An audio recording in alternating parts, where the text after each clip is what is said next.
안녕하십니까. 성경적 상담 자기대면 강의에 오신 것을 환영합니다. 오늘은 육과를 공부하도록 하겠습니다. 육과의 제목은 변화를 위한 성경적 기초, 성경적 기초에 관해서 살펴보도록 하겠습니다. 먼저 육과의 핵심 구절이면서 암송하기를 원하는 구절은 로마서 8장 28절과 29절 두 절 말씀입니다. 잘 아시는 바와 같이 우리가 알거니와 하나님을 사랑하는 자 곧 그 뜻대로 부르심을 입은 자들에게는 모든 것이 합력하여 선을 이루느니라. 28절 말씀입니다. 29절은 하나님이 아신 자들로 또한 그 아들의 형상을 본받게 하시기 위해서 미리 정하셨으니 이는 그로 많은 형제들의 맏아들이 되게 하려 하심이라. 29절 말씀. 그런데 간혹 우리가 이 구절, 두 구절을 함께 이렇게 살펴봐야 될 터인데 그냥 28절 말씀과 29절 말씀을 따로따로 이해하는 수가 많이 있습니다.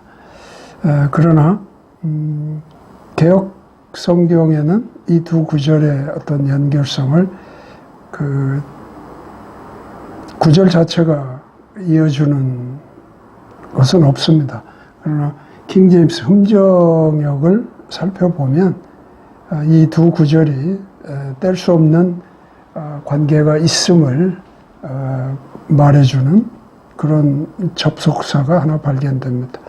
그래서 킹제임스에 보면 29절 그 말씀 맨 앞에 이는 영어로는 for입니다. 왜냐하면 이런 뜻이겠죠. 28절이 모든 것을 합력해서 선을 이루시는 그 하나님이 우리의 삶을 그렇게 하시는 이유가 바로 29절이라는 거죠. 결국 모든 것을 합력해서 선을 이룬다는 것은 이런 이유 때문에, 이런 목적으로 그리스도의 형상을 닮게 하기 위함이다. 이렇게 말씀하시는 거죠. 그래서 저는 이 킹제임스 성경에 이렇게 28절과 29절을 연결하는 이는 for라는 이 접속사를 매우 귀하게 생각을 합니다. 육과에 들어가기 전에 우리는 오과에 이어서 육과를 공부하는 터이기 때문에 오과를 복습을 한번 할 필요가 있습니다. 오과에서 우리는 내리막 나삭골의 모양과 그 다음에 오르막길에 대한 언급을 했습니다. 이 두 개의 키워드가 오과의 대표적인 용어라고 볼 수 있는데 내리막 나삭골이라고 하는 것은 문제, 죄가 어떤 방향성을 가르치는 하나의 그림입니다. 죄가 또는 문제가 우리에게 어떻게 느껴지는가, 혹은 그것을 어떻게 알 수 있는가, 그건 바로 그 문제나 죄의 방향성이 일정한 패턴을 가지고 있다는 거죠. 그래서 우리가 살펴본 도표는 마음의 단계에서 무엇이든지 시작하여 행위의 단계를 거쳐서 느낌의 단계에서 나는 문제구나, 나는 죄가 있구나, 죄를 지었구나 하는 것을 알게 된다는 거죠. 그러면 여기 굉장히 중요한 하나의 진리가 있습니다. 진리라니 자기대면에 있어서 진리라고 할 수 있을 것입니다. 이 자기대면의 이 과정을 우리가 매우 귀하게 여기는 것은 모든 사람들에게 다 적용되는 건 아닙니다.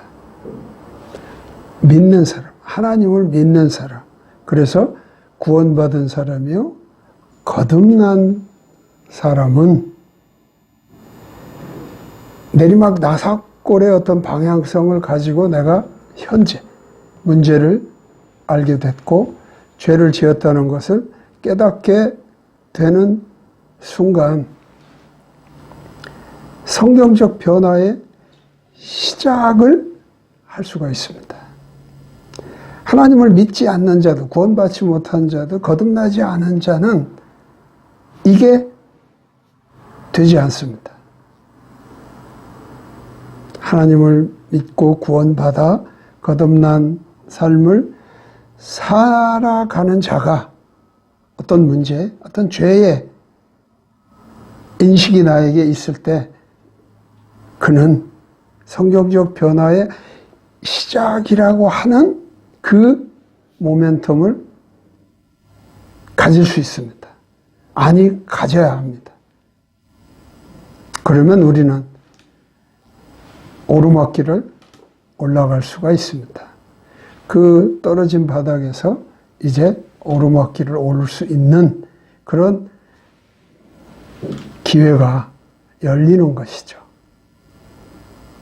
그래서 믿는 자는, 구원받은 자는, 거듭난 자는 그가 살아가는 삶 가운데서 직면하는 문제 또는 죄의 그 인식이 성경적 변화를 시작하는 지점이라는 것입니다. 그래서 이제 육가에서는 바로 이 오가에서 우리가 본 것처럼 내가 마음의 단계를 시작으로 행위의 단계를 거쳐서 느낌의 단계로 문제를 또는 죄를 내가 인식하게 되면 성경적 변화의 시작 지점이요. 그렇다면 성경적 변화를 어떻게 할 것인가 하는 문제를 이제 우리가 생각할 지점에 와 있다는 것이죠.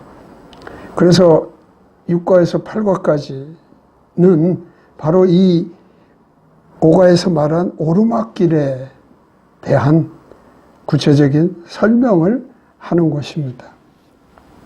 우리가 문제를 직면하고 성경적으로 그것을 다루기 위해서 이 자기대면 과정에서는 4가지 요소 또는 단계를 이론적으로 소개를 하고 있습니다. 어떠한 문제를, 어떠한 죄에 직면해 있더라도 성경적으로 다루기 위해서는 첫째, 그 문제를 하나님의 관점으로 이해하는 것이 필요합니다. 그래서 하나님의 관점, 요소 또는 단계. 두 번째는 성경의 소망. 성경은 우리들에게 그런 것에 대한 소망으로 가득 차 있는 책입니다. 성경의 소망은 널리 퍼져 있습니다. 세 번째는 성경적 변화를 어떻게 할 것인가. 그리고 마지막은 그 변화를, 그 문제가 해결되는 데까지 지속적으로 그 변화의 실천들을 이루어서 실천들을 해가면서 결국 문제를 극복하는 자리에 나가게 됩니다. 그 네 가지 문제를 직면하고 성경적으로 그것들을 다루기 위해서는 첫째, 하나님의 관점으로 문제를 이해하고 그러면 성경의 소망이 무엇인지를 우리가 알고 성경적 변화와 성경적 실천을 통해서 문제를 해결하는 자리에 나간다 하는 겁니다. 그 중에 오늘 6과에서는 4가지의 요소 혹은 단계에서 2가지를 다루려고 합니다. 2가지의 원리와 그것에 대한 약간의 설명들을 해나가려고 합니다. 첫째는 뭐라고 그랬죠? 하나님의 관점으로 내 문제를 이해하는 것부터 시작합니다. 그리고 그 다음 2번째 단계라고 할 수 있는 부분은 성경에 소망이 있다고 하는 것입니다. 이 2 단계를 한 과에서 다루는 이유는 간혹, 아니 종종 이 하나님의 관점으로 이해하는 것과 성경의 소망은 차이 없이, 구분 없이 같이 이루어지는 경우가 많이 있기 때문에 육과에서는 두 관점, 두 요소를, 두 단계를 공부하려고 합니다. 하나님의 관점과 성경의 소망입니다. 오늘 육과의 목적, 육과를 다루는 목적은 삶의 모든 부분에서 변화가 일어날 수 있음을 볼 수 있도록 하는 것입니다. 예. 우리의 문제, 우리의 삶의 모든 문제, 죄의 모든 것을 다 같은 방법으로 다룰 수 있도록. 그래서 모든 문제의 변화를 우리가 알 수 있도록 하는 것이 이 과의 목적입니다. 원리 몇 가지 소개하고 있습니다. 첫 번째, 하나님의 관점에 있어서 어떤 원리들을 우리에게 주는가 살펴보도록 하죠. 결국은 하나님의 관점으로 나의 문제를, 내 문제를 직면해서 성경적으로 그걸 다루어가기 위해서는, 해결하기 위해서는 맨 먼저 그 문제에 대한 하나님의 관점이 무엇인가를 이해하는 것이 중요합니다. 물론 굳이 하나님의 관점으로 라는 말을 쓰지 않는다 할지라도 문제를 직면하고 그 자리에서 내가 성경적으로 변화할 수 있는 존재이니까 이 문제에 대한 하나님의 관점은 무엇인가를 이해하는 것이 곧 그 문제를 다루는 데 있어서 첫 번째 변화라고 하는 것입니다. 그래서 우리는 오가에서 죄 또는 문제의 방향성을 세 단계에서 방향을 잘 보았죠. 마음의 단계로 시작해서 행위의 단계를 거쳐 느낌의 단계에서 우리는 그것이 문제다. 아, 이것이 죄였구나. 이런 거를 알 수 있다고 했습니다. 이 문제를 성경적으로 다루기 위해서는 첫 번째, 느낌의 단계에서의 하나님의 관점은 뭘까? 내가 지금 느끼고 있는 이 단계에서 하나님의 관점은 무엇일까를 이해하는 것이어야 되겠죠.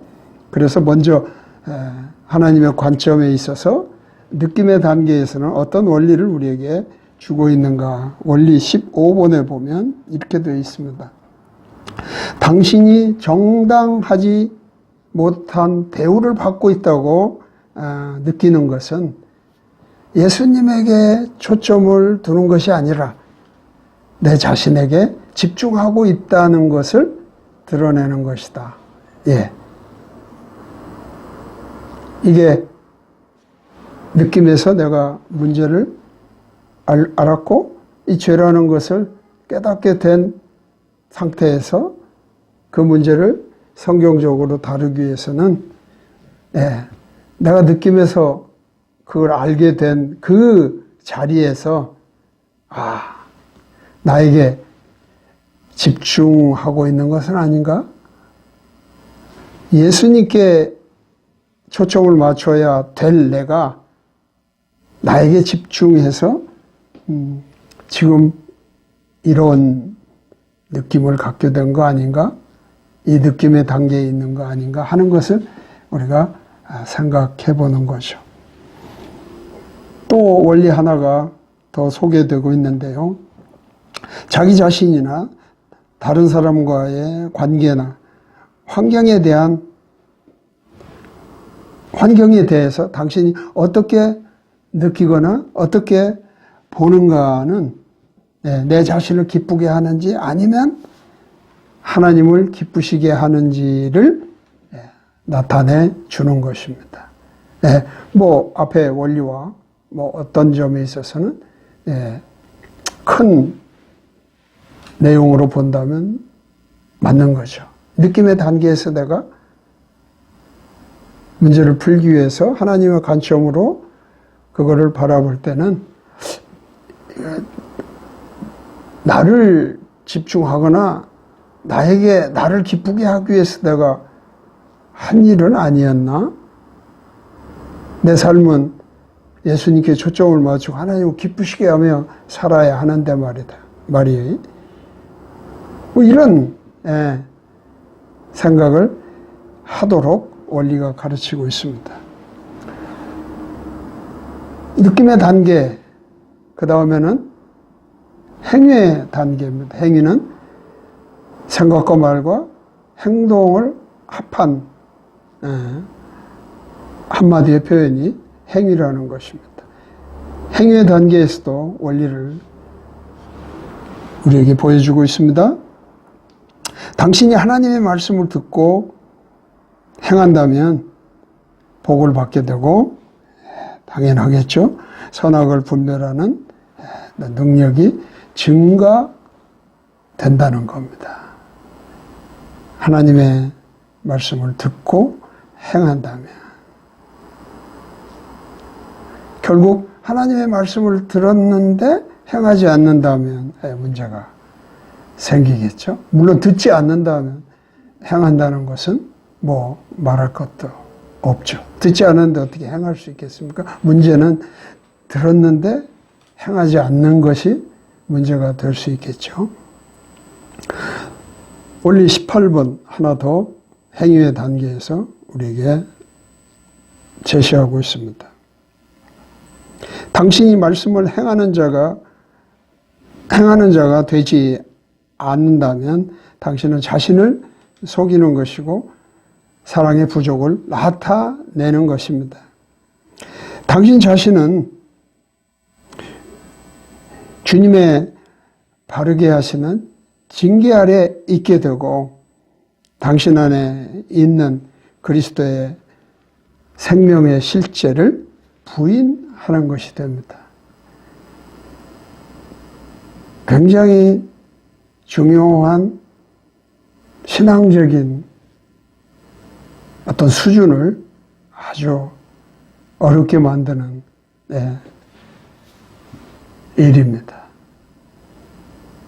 말씀을 행하지 않는다면. 세 번째 봐야 될 하나님의 관점. 마음의 단계는 어떤가? 마음의 단계에서 우리가 좀 유념해야 될 원리는 하나 제공되고 있습니다. 19번, 원리 19번입니다.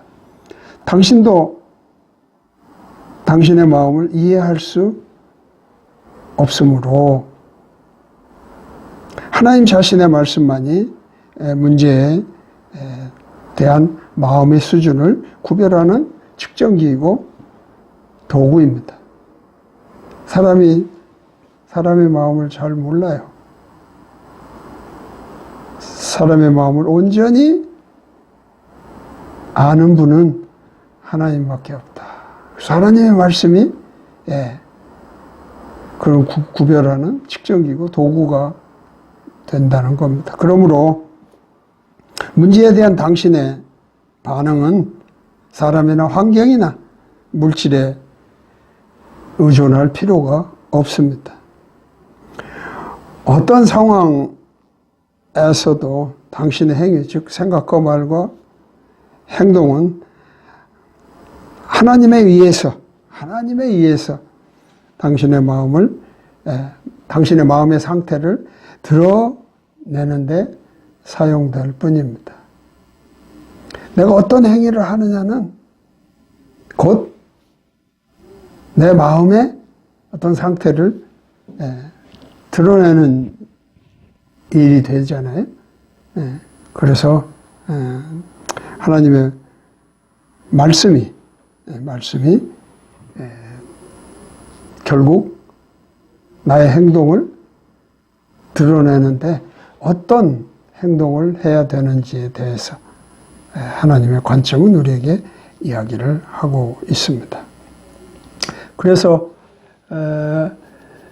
문제가 우리에게 알게 되고 느끼게 되는 방향은 마음의 단계에서 시작되어 행위의 단계를 거쳐 느낌의 단계에서 그것을 우리가 인식한다면 이제 그 상태에서 성경적 변화의 시작이 이루어져 문제를 성경적으로 다루어 가는 데 있어서는 죄의 방향성, 문제의 방향성과 반대로 문제를 다루는 방향은 바로 느낌의 단계에서 행위의 단계로 넘어가 행위의 단계에서 마음의 단계까지를 다룰 때, 마음의 단계를 다 다루었을 때 우리는 문제를 극복했다, 죄를 해결했다, 이렇게 말할 수 있을 것입니다.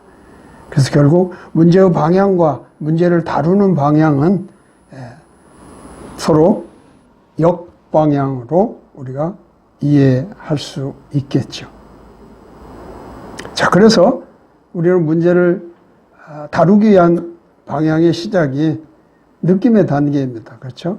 그래서 느낌의 단계에는 어떤 것들을 좀 더 생각해 봐야 할까 몇 가지 좀 소개를 해 보도록 하겠습니다.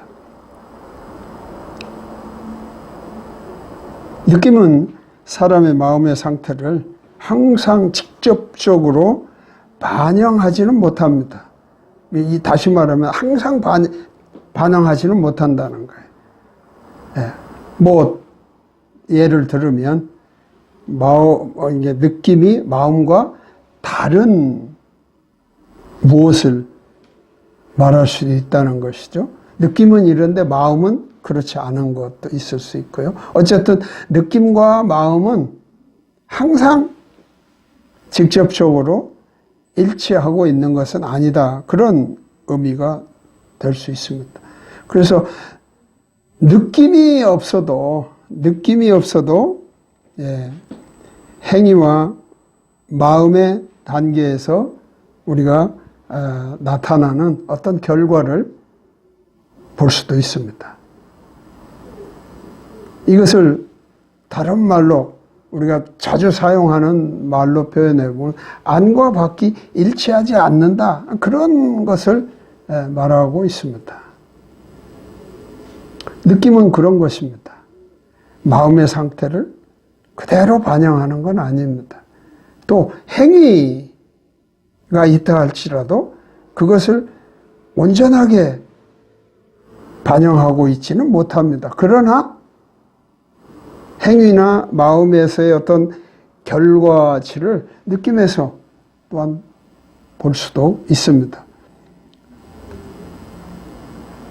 안과 밖이 일치하지 않는다는 성경의 가르침들이 자연스럽게 여기 이 설명에 또 표현인 부분이 있습니다. 두 번째는 이렇게 느낌에 대한 이야기를 할 수가 있습니다. 느낌은 자기를 기쁘게 하는지 아니면 하나님을 기쁘시게 하는지를 드러냅니다. 이거는 변함없는 진리입니다. 내가 어떤 느낌을 가졌느냐, 거기에 나를 기쁘게 또는 나에게 초점 맞추고 있는지, 하나님을 기쁘시게 하거나 초점을 맞추는지를 드러낸다. 또 느낌은, 특히 강렬한 느낌은 문제를 다루는 데 있어서, 해결하는 데 있어서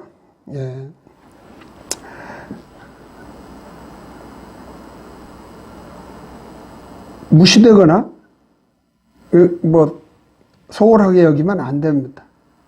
오히려 더 그 느낌을 적극적으로 다루어서 문제 해결에 집중할 수 있어야 됩니다.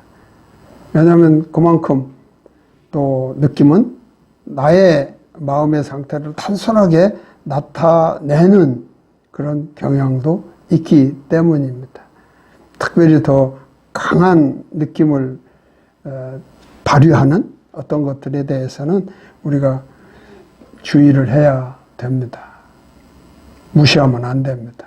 소홀히 여기면 안 됩니다. 예를 들면 자동차에 있는 자동차의 계기판에 있는 그 신호 게이지가 있죠. 특별히 모든 차에 다 보이는 만약에 기름이 없다면, 즉 가솔린이 없다면, 차에 가솔린이 없다면, 지금은 뭐 가스 차도 있고 전기차도 나오고 뭐 다양해져서 뭐 그렇지만 하여튼 일반적으로 차에 가솔린이 부족하면 경보등이 깜빡거리죠. 어떤 형태로든. 그러면 그 경고등이 물론 가솔린이 제로일 때 딱 켜지는 건 아니지 않습니까? 뭐 차마다 나름 가지고 있는 어떤 원칙에 따라서 어느 정도 남았을 때 운전자에게 가솔린에 대한 인식을 갖도록, 아, 가솔린이 곧 없어지겠구나 하는 그런 그 인식을 하도록 알려주는 거잖아요. 근데 만약에 어떻게 보면 강하게 그 차가 운전자에게 자기 신호를 보내고 있는데 운전자가 그걸 무시하거나 소홀히 여기면 어떻게 되죠? 예, 결국 차가 멈춰 설 수밖에 없습니다. 그러면 문제가 생기는 거죠. 매우 혼란스러운 일이 생기게 될 겁니다.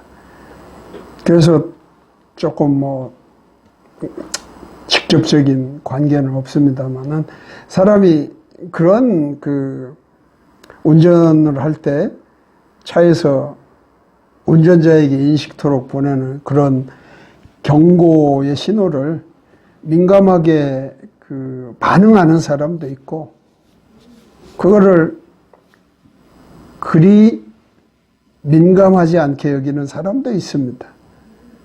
이런 사람들은 사실 생활 습관이기는 하겠지만 또 운전 습관이기는 하겠지만 좀 고칠 필요가 있습니다. 왜냐하면 우리가 문제를 해결하는 데 있어서는 그런 민감성이 매우 중요하기 때문입니다. 어쨌든 강한 느낌을 우리가 보는 것, 갖는 것은 매우 세심하게 그것들에 대한 반응을 해야 된다 하는 것입니다. 느낌의 단계를 살펴봤습니다. 행위의 단계는 어떤 것들을 봐야 돼. 사실 우리가 마음의 단계, 행위의 단계, 느낌의 단계 또는 느낌의 단계, 행위의 단계, 마음의 단계를 생각할 때 행위의 단계는 그래도 일반적으로 혹은 보편적으로 사실로 반영이 되기 쉽습니다. 그러니까 그 행위를 보고 생각과 말과 행동을 보고 그 사람의 문제가 어떻다든지 그 사람이 어떤 상태라는 것을 우리가 예측 내지는 판단하는 것은 뭐 100%는 아닐지라도 상당히 정확한 수준이라고 볼 수 있습니다. 그러나 행위의 단계가 그 사람의 마음의 단계든 느낌의 단계를 100% 드러낸다고 말할 수는 없습니다. 그런 점에서 행위의 단계에서 그 행위라는 것은 무엇이냐 하는 것을 우리가 좀 설명할 필요가 있습니다. 행위는 그렇습니다. 아까 이미도 얘기한 것처럼 생각과 말과 행동을 합한 그 한 표현입니다. 그러나 또한 행위라는 그 표현은 각각의 그 자체로만으로 행위라고도 표현할 수 있습니다. 행위는 느낌이나 마음의 단계를 대체로 반영합니다. 그렇다고 해서 항상 일치하는 것으로 나타나지는 않습니다.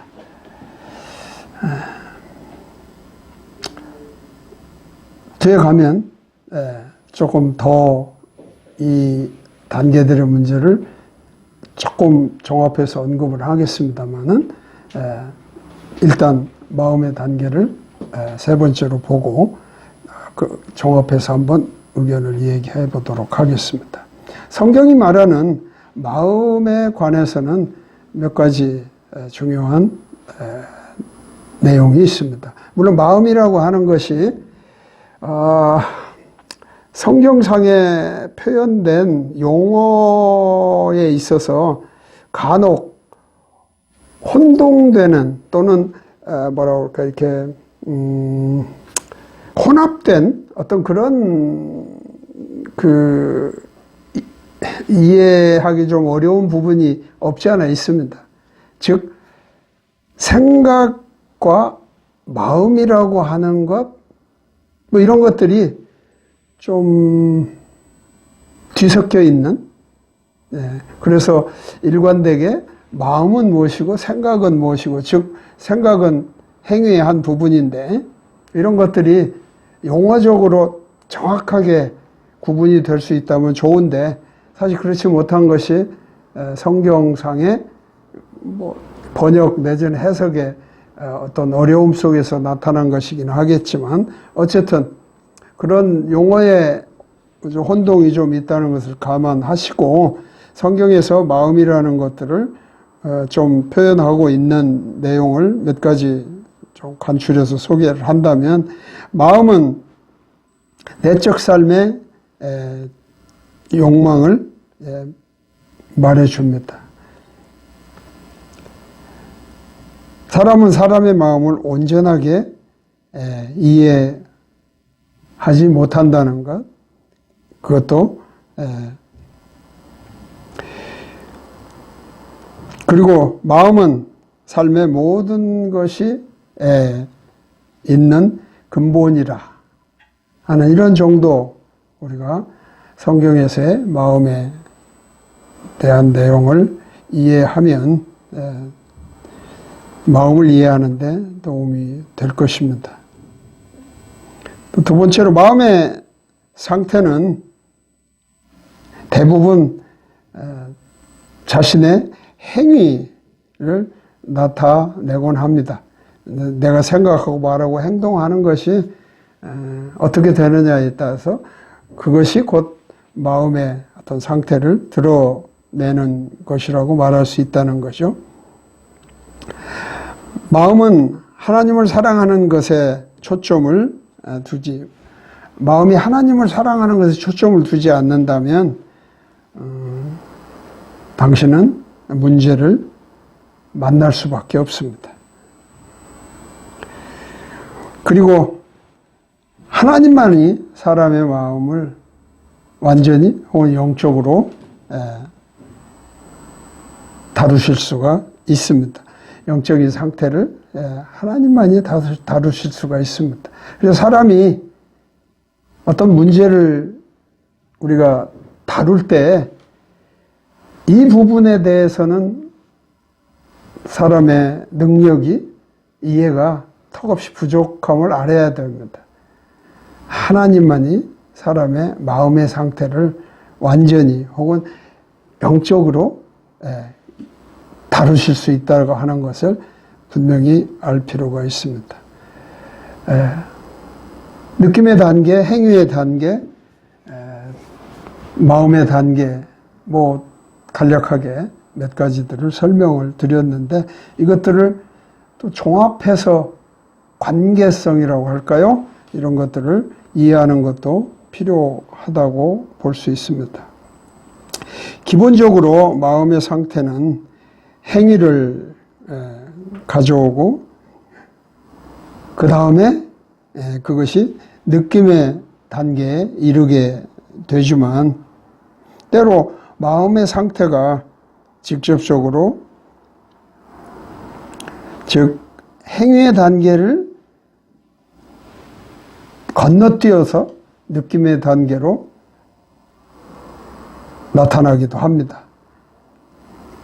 또 행위는 자기 스스로에게나 다른 사람에게나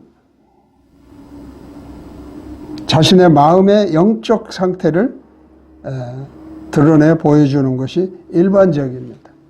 행위는 아까 이 얘기 드린 것처럼 마음의 상태를 보편적으로 드러내 보여줍니다. 특별한 경우에는 이것도 일치하지는 않습니다만은. 그래서 마음의 단계, 행위의 단계, 느낌의 단계, 느낌의 단계, 행위의 단계, 마음의 단계, 이 세 단계는 모두 조사해 봐야 됩니다. 문제를 제대로 다루려면. 그래서 이 세 단계를 다 다루는 것이 중요하지만 우리의 마음은 오직 하나님만이 완전히 아실 수 있기 때문에 마음의 단계에서 우리는 하나님의 그 능력을 온전하게 의지해야 된다. 이런 이야기가 될 것입니다. 느낌은 단지 일시적이거나 순간적인 어떤 충동으로 볼 수도 있습니다. 그러니까 느낌의 단계에서 그 문제의 어떤 해결을 위해서 느낌의 단계로 100% 우리의 수고가 집중되는 일은 문제 해결에 도움이 안 될 수도 있습니다. 또한 느낌의 단계에서는 그냥 순간 충동을 느끼고 그것이 사라질 수도 있습니다. 그래서 때로는 그 느낌만 교정을 해줘도 문제 해결이 될 수도 또한 있습니다. 그런 점에서 느낌은 중요하면서 느낌만 다루어서는 안 되는 그런 또 양면성이 있다고 말할 수 있겠죠. 그러므로 성경은 믿는 자들에게 말씀을 행하는 것을 중요하게 여기고 집중하도록 가르치고 있습니다. 그러나 세상에서는 말씀을 행하는 것보다는 느낌을 교정하여 문제 해결에 적극적으로 나서도록 자꾸 우리를 끌고 갑니다. 그래서 성경적으로 문제를 다루는 일에 있어서 사람들이 어려움을 느낄 수도 있습니다. 왜냐하면 느낌만 다루면은 쉬운데 말씀을 행하여서 문제를 다루고 해결한다고 하면 어려운 과정이요 힘들다는 생각을 아니할 수 없기 때문이죠. 그러나 어쨌든 성경은 하나님의 말씀을 행하는 것에 집중하도록 계속 우리에게 말씀해 주고 있습니다.